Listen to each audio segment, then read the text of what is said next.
নিরীহ শিকারী ভেবে এক ঘুমন্ত সিংহের গুহায় ঢুকে পড়া আর এই সাধারণ সিকিউরিটি গার্ডের সাথে পাঙ্গা নেওয়া দুটোই সমান বোকামি। একদল হাইলি ট্রেন্ড পারাটে খুনি ভেবেছিল তারা রাতের অন্ধকার এক ফাঁকা শপিং মলে ঢুকে এক বাচ্চা মেয়েকে খুব সহজে শেষ করে দেবে, কিন্তু তারা স্বপ্ন ভাবেনি যে এই মলের নতুন নাইট গার্ড আসলে এক এক্স স্পেশাল ফোর্স কমান্ডো, যে একাই আসতো একটা আর্মি। তো চলো আর দেরি না করে শুরু করা যাক 2017 সালের রুদ্ধশ্বাস অ্যাকশন মুভি সিকিউরিটি, যেখানে একা একশো হয়ে আমাদের হিরো দেখাবে তার আসল ধামাকা। সিনেমার শুরুতেই আমরা অ্যাডকে তার গাড়িতে বসে থাকতে দেখি। বেকারত্বের জ্বালায় জর্জরিত অ্যাড হন্যে হয়ে একটি চাকরির খোঁজে বের হয়েছে, কারণ তার পরিবারের কিছু প্রয়োজন মেটানো অত্যন্ত জরুরি। সে একের পর এক অফিসে যায়। ইন্টারভিউতে সে তার সম্পর্কে সমস্ত তথ্য দেয়। সে মেরিন কর্পসে ছিল, 3বার ট্যুরেও গেছে এবং প্রতিবারই তার কাজের রেকর্ড ছিল অসাধারণ। কিন্তু এখন সে মেরিন থেকে অবসর নিয়েছে, তাই তার একটা চাকরি ভীষণ দরকার। কিন্তু এই সব শুনে অফিসাররা তাকে সোজা জানিয়ে দেয়, তুমি ওভার কোয়ালিফাইড আর আমাদের কাজে তোমার যোগ্য কোনো চাকরি নেই। হতাশার এভাবেই দাঁড়ে দাঁড়ে ঘুরতে থাকে। দেখতে দেখতে একটা আস্ত বছর কেটে যায়, কিন্তু কোথাও তার চাকরি জোটে না। বেকারত্বের কারণে ধীরে ধীরে সে তার পরিবার থেকেও দূরে সরে যেতে থাকে। অবশেষে একদিন সে যখন আরেকটি এমপ্লয়মেন্ট অফিস থেকে হতাশ হয়ে বেরিয়ে আসছিল, ঠিক তখনই একজন মহিলা ছুটে এসে তার হাতে একটা কাগজ ধরিয়ে দেন। মহিলাটি তাকে বলেন, আজ রাত থেকে তুমি এই চাকরিতে যোগ দিতে পারো। খবরটা শুনেই অ্যাডের মুখে একটা স্বস্তির হাসি ফুটে ওঠে। অন্যদিকে আমরা মার্শালদের একটি দল দেখতে পাই। তার একটি বিশেষ কনভয় বা গাড়ির বহর নিয়ে কথা বলছিল, কারণ এই গাড়িতে করেই তারা জেমি নামের 11 বছর একটি ছোট্ট মেয়েকে অত্যন্ত গোপনীয়তার সাথে এক জায়গা থেকে অন্য জায়গায় নিয়ে যাচ্ছিল। জেমি কোনো সাধারণ মেয়ে নয়, আগামীকাল হতে চলা একটা হাই প্রোফাইল ট্রায়ালে সে সবচেয়ে বড় সাক্ষী। তার একটিমাত্র সাক্ষ্য পুরো মামলায় রায় বদলে দিতে পারে, তাই সবাই মেয়েটি নিরাপত্তা নিয়ে ভীষণ সিরিয়াস। গাড়িতে যেতে যেতে তারা সেই কুখ্যাত গ্যাংটিকে নিয়ে কথা বলছিল, যাদের কাল বিচার হওয়ার কথা। এই গ্যাংয়ের নাম 666। এরা এতটাই ভয়ঙ্কর যে দুনিয়ার সবচেয়ে নিষ্ঠুর আর সবচেয়ে ভয়ঙ্কর খুনিরা এই গ্যাংয়ের সদস্য। কথা বলতে বলতেই তার হঠাৎ খেয়াল করে পেছন থেকে কেউ তাদের অনুসরণ করছে। নিমিষের মধ্যেই মার্শালরা সতর্ক হয়ে যায়, কিন্তু হঠাৎ করেই পেছনের একটি গাড়ি তাদের উপর এক ভয়ঙ্কর হামলা করে বসে।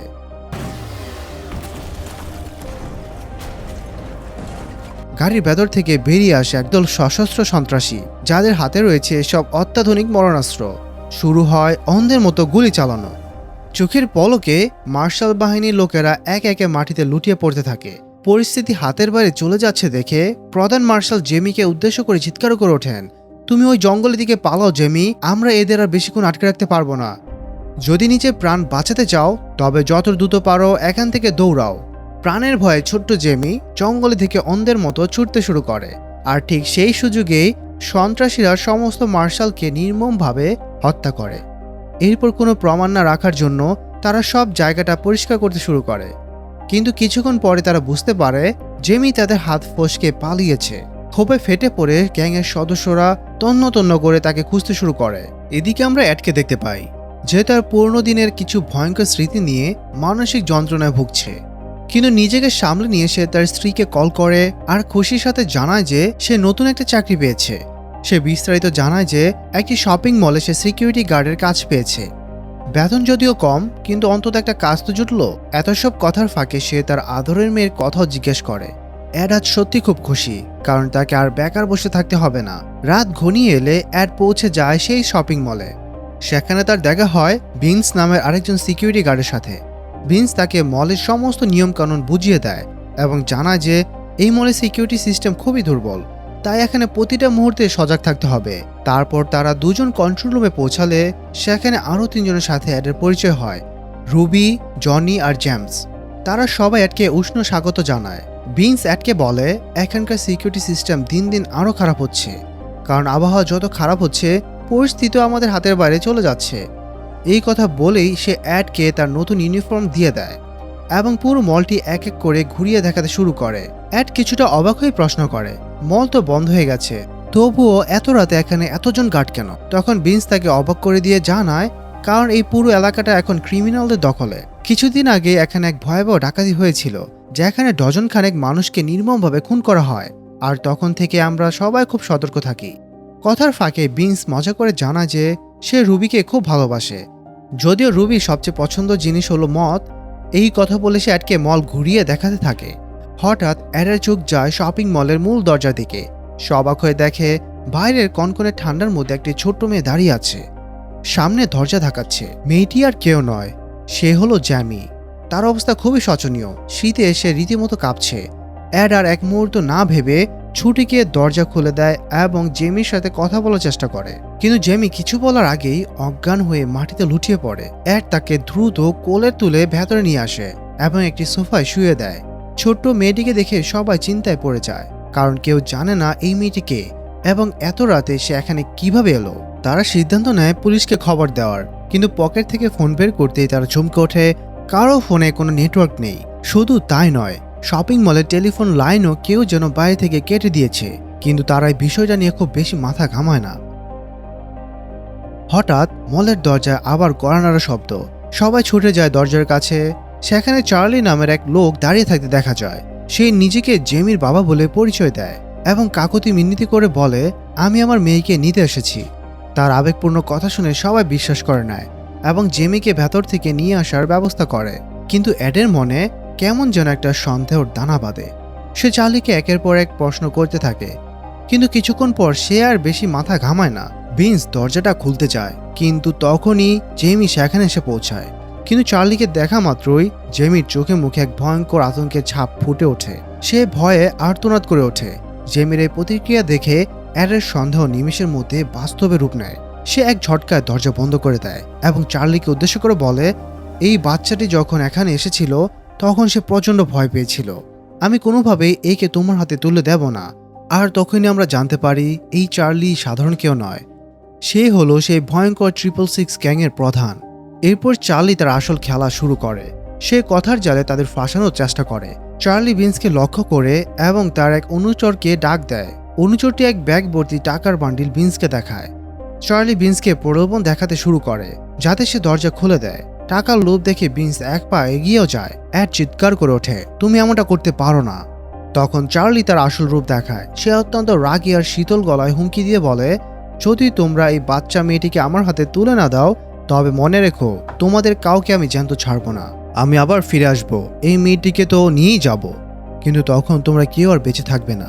এই ভয়ঙ্কর হুমকি দিয়ে চার্লি সেখান থেকে ফিরে যায়। সে তার সমস্ত সাঙ্গপাঙ্গদের জড়ো করে নির্দেশ দেয়, সবার আগে মলটাকে চারপাশ থেকে ঘিরে ফেলো আর পার্কিংয়ে যত গাড়ি আছে সব নষ্ট করে দাও, যাতে ওরা কোনোভাবেই পালাতে না পারে। তারপর আমরা মলের ভেতরে ঢুকবো আর এক এক করে সবাইকে শেষ করে দেব। এদিকে অ্যাড শপিং মল জুড়ে জেমিকে খুঁজতে শুরু করে, কারণ ভয়ে জেমি মলেরই কোথাও লুকিয়ে পড়েছে। অ্যাড তাকে অভয় দেওয়ার জন্য ডাকে। অবশেষে জেমি বেরিয়ে আসে এবং অ্যাডকে বলে, আপনি আমাকে কথা দিন যে আপনি আমাকে নিরাপদে রাখবেন, তবেই আমি আপনার সাথে যাব। অ্যাড তাকে কথা দেয়। এরপর সে জেমিকে নিয়ে কন্ট্রোল রুমে আসে। সেখানে ম্যাসন জেমিকে দেখেই চিনে ফেলে। সে বলে, আমি টিভিতে নিউজে একে দেখেছি। জেমির বাবা ওই গ্যাংয়ে হয়ে কাজ করতেন, তাদের সমস্ত টাকা পয়সা কন্ট্রোল করতেন। কিন্তু একদিন তিনি সিদ্ধান্ত নেন যে তিনি পুলিশের সাহায্য করবেন, আর এই কথা জানতে পেরে গ্যাংয়ের লোকেরা তাকে খুন করে। তখন জেমি কাঁদতে কাঁদতে জানায়, আমি নিজের চোখে চার্লির লোকেদের আমার পরিবারকে শেষ করে দিতে দেখেছি। আমি এই বিষয়ে কাল কোর্টে সাক্ষ্য দিতে যাচ্ছিলাম, তাই আমাকে উইটনেস প্রোটেকশন প্রোগ্রামে রাখা হয়েছিল। কিন্তু রাস্তায় চার্লির লোকেরা আমাদের ওপর ভয়ঙ্কর হামলা করে এবং আমাকেও মেরে ফেলার চেষ্টা করে। এই সমস্ত কথা শোনার পর অ্যাডের কাছে পুরো বিষয়টা পরিষ্কার হয়ে যায়। সে জেমিকে নিয়ে মলের একটা সুরক্ষিত স্টোর রুমে যায় এবং বলে, তুমি এখানে সবচেয়ে বেশি নিরাপদ। সাথে সে জেমিকে একটা রেডিও দিয়ে দেয় যাতে সে বাইরের সব খবর শুনতে পারে। যাওয়ার আগে অ্যাড কঠোরভাবে নির্দেশ দেয়, যাই হয়ে যাক না কেন দরজা একদম খুলবে না। যখন তোমার মনে হবে বাইরের সব একদম শান্ত হয়ে গেছে, কেবল তখনই তুমি দরজা খুলবে। এই বলে অ্যাড সেখান থেকে কন্ট্রোল রুমে চলে আসে এবং সিকিউরিটি ফুটেজ দেখতে শুরু করে। সে দেখতে পায় যে ধীরে ধীরে বাইরে অসংখ্য সশস্ত্র গুন্ডারা জড়ো হচ্ছে। এই দৃশ্য দেখে বাকি সিকিউরিটি গার্ডরা ভয়ে কাঁপতে শুরু করে। তারা বলে যে লোকেরা সরকারের ট্রেনিংপ্রাপ্ত এজেন্টদের অবলীলা মেরে ফেলেছে, আমরা তো শুধু সাধারণ গার্ড, ওরা তো আমাদের এক নিমেষের মধ্যে শেষ করে দেবে। কিন্তু অ্যাড তাদের সাহস যোগায়। সে তাদের বোঝায় যে সে একসময় মেরিন ফোর্সে ছিল, তাই সে খুব ভালো করে জানে এই ধরনের অপরাধীদের সাথে কিভাবে লড়তে হয়। অ্যাডের কথায় সবাই ভরসা পায়। অ্যাড তাদের জিজ্ঞেস করে যে আত্মরক্ষার জন্য তাদের কাছে কি কি জিনিস আছে। এরপর তারা মলের বিভিন্ন জিনিসপত্র বের করে আনে। মলের যতগুলো এন্ট্রেন্স পয়েন্ট বা ঢোকার রাস্তা আছে, প্রতিটি জায়গা তাদের অত্যন্ত বুদ্ধিমত্তার সাথে ফাঁদ পাততে শুরু করে, যাতে কেউ ভেতরে ঢোকার চেষ্টা করলেই তারা জানতে পারে এবং তাদের সেখানে খতম করা যায়। অন্যদিকে চার্লিও তার ভয়ঙ্কর হামলার ছক কষে ফেলে।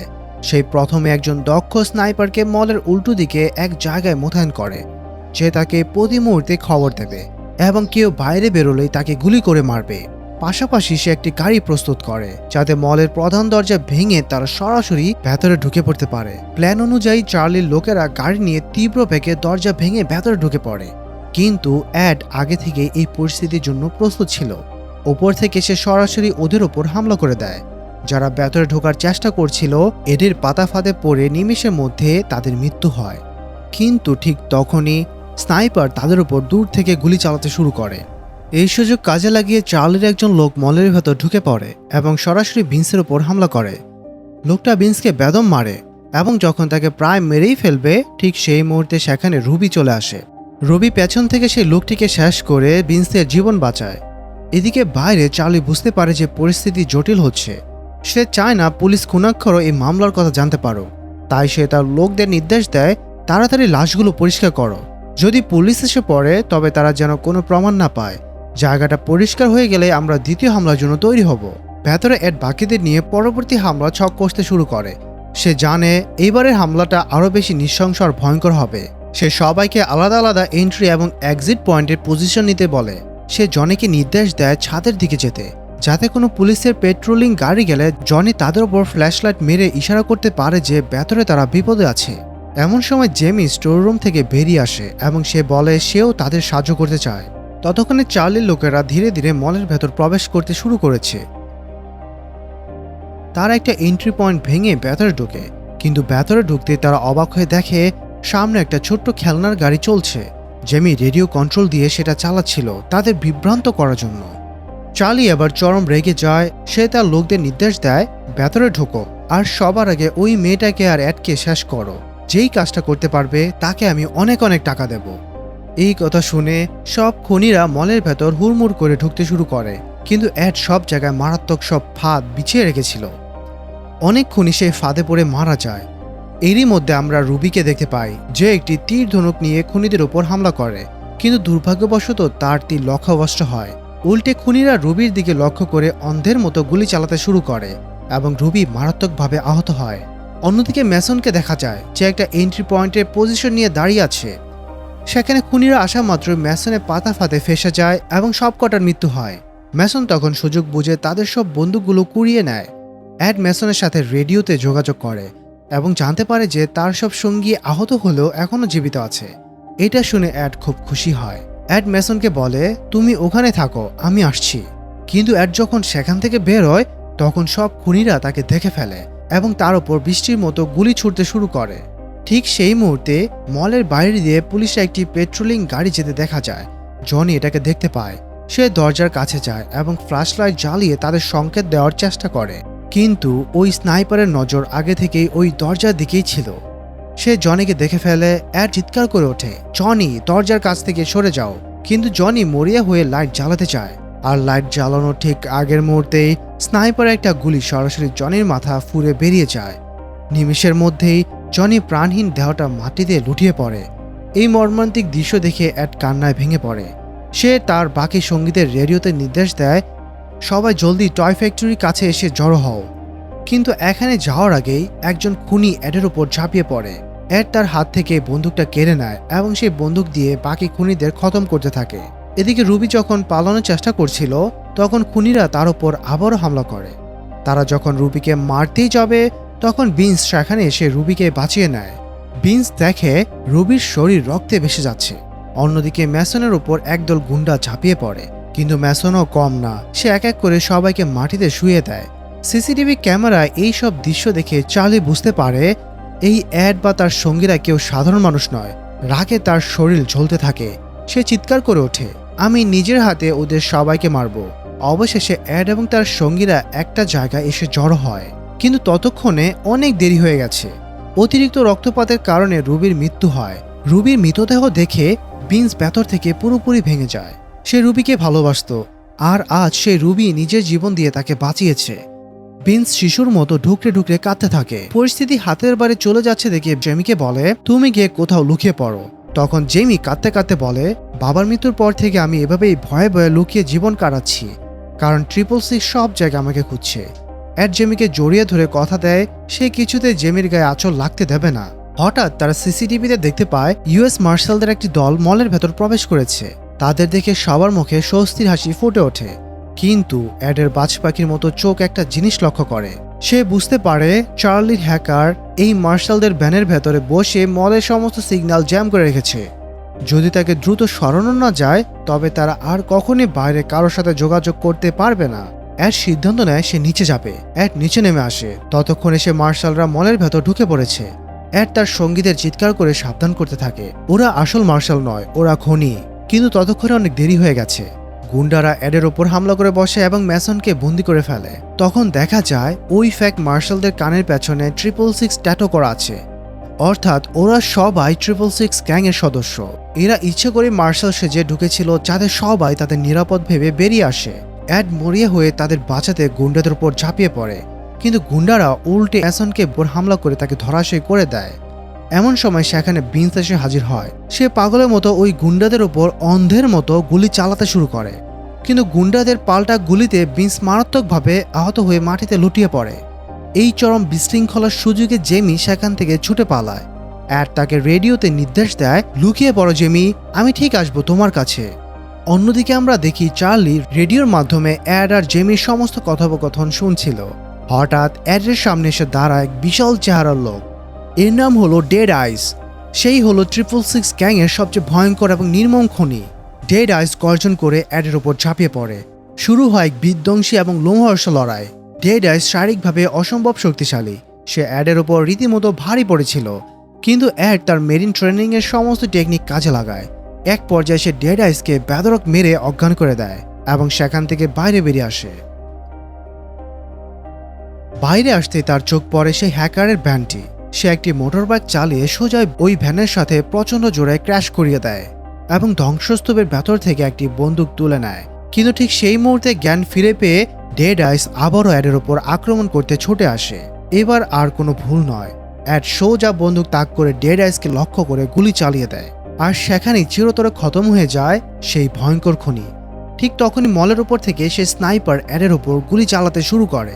অ্যাড তার তীক্ষ্ণ বুদ্ধি দিয়ে বুঝতে পারে স্নাইপারটি ঠিক কোথায় লুকিয়ে আছে এবং নিজের নিশানায় সে স্নাইপারকেও মাটিতে নামিয়ে আনে। এদিকে মলের ভেতর চার্লি অবশেষে জেমিকে খুঁজে বের করে।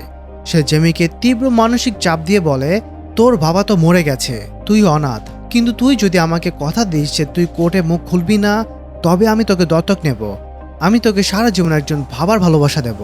কিন্তু ছোট্ট জেমি তার এই জঘন্য কথায় একটুও ভোলে না। যখন জেমি রাজি হয় না তখন চার্লি নিজের আসল রূপ ধারণ করে এবং জেমিকে মারার জন্য বন্দুক তাক করে। ঠিক সেই মুহূর্তে সেখানে এসে পৌঁছায় অ্যাড। অ্যাডকে দেখে চার্লির শয়তানের মুখ হেসে ওঠে। সে বলে, তুই বড্ড জেদি, তোর তো শুরুতে আমার টাকাটা নিয়ে এখান থেকে চলে যাওয়া উচিত ছিল। তুই যদি এই ফালতু জেদ না করতি তবে তোর সাঙ্গপাঙ্গ রাত জ্যান্ত থাকতো। এই বলে চার্লি অ্যাডের দিকে বন্দুক তাক করে তাকে মারতে উদ্যত হয়। আর ঠিক সেই পলকে জেমি তার ব্যাগ থেকে একটি ট্রেজার বের করে সজোরে চার্লির গায়ে লাগিয়ে দেয়। প্রচণ্ড ইলেকট্রিক শকে চার্লির শরীর কেঁপে ওঠে, আর এই সুযোগে সদ্ব্যবহার করে অ্যাড এক সেকেন্ডও দেরি না করে সোজা চার্লির মাথা লক্ষ্য করে গুলি চালিয়ে দেয়। বুম! সেখানে শেষ হয়ে যায় এক নিষ্ঠুর গ্যাংস্টারের রাজত্ব। কিন্তু অ্যাডের অবস্থা খুব খারাপ, তার শরীর থেকে প্রচুর রক্তপাত হয়েছে। জেমি তাকে ধরে ধরে মলের বাইরে নিয়ে আসে। ততক্ষণে শহরের সমস্ত পুলিশ বাহিনী সেখানে এসে হাজির হয়েছে। জেমির মনে হয় অ্যাডের জ্ঞান হারিয়ে যাচ্ছে। সে অ্যাডকে জড়িয়ে ধরে কাঁদতে থাকে। অজ্ঞান হওয়ার ঠিক আগেই অ্যাডের চোখে পড়ে ভিন্স এখনও বেঁচে আছে, সে কেবল আহত হয়েছে। এই দৃশ্য দেখে অ্যাডের মুখে এক প্রশান্তির হাসি ফুটে ওঠে এবং সে জ্ঞান হারায়। পরদিন সকালে হসপিটালে বিছানা অ্যাডের জ্ঞান ফেরে। চোখ খুলে সে দেখতে পায় জেমি তার পাশে বসে আছে। জেমি আবেগজড়িত কণ্ঠে তাকে ধন্যবাদ জানিয়ে বলে, আপনার মেয়ে সত্যি খুব লাকি, কারণ তার বাবা আপনার মতো একজন মানুষ। এরপর সেখানে জেমির কাকু চলে আসে এবং সে জেমিকে নিজের সাথে নিয়ে যায়। অ্যাডকেও হসপিটাল থেকে ডিসচার্জ করে দেওয়া হয়। বহুদিন পর সে তার পরিবারের কাছে ফিরে যায়। নিজের স্ত্রী আর আদরের মেয়েকে বুকে জড়িয়ে ধরে অ্যাড পরম শান্তি পায়। আর এরই সাথে এক রাতব্যাপী চলা এক ভয়ঙ্কর কিন্তু সাহসিকতার গল্পের পরিসমাপ্তি ঘটে। সিনেমাটি এখানেই শেষ হয়ে যায়। তো এই ছিল আজকের মুভির এক্সপ্লেনেশন। একজন বাবার দায়িত্ববোধ আর একজন প্রাক্তন মেরিনের বীরত্ব তোমাদের কেমন লাগলো তা অবশ্যই কমেন্ট করে জানাবে। আর একটি লাইক দিতে ভুলবে না। যদি আমাদের ভিডিওটি ভালো লেগে থাকে তবে সাবস্ক্রাইব করে রাখতে পারো আগামী ভিডিও সবার আগে দেখার জন্য। তো দেখা হচ্ছে নেক্সট ভিডিওতে, ততদিন ভালো থাকবে, সুস্থ থাকবে, আল্লাহ হাফেজ।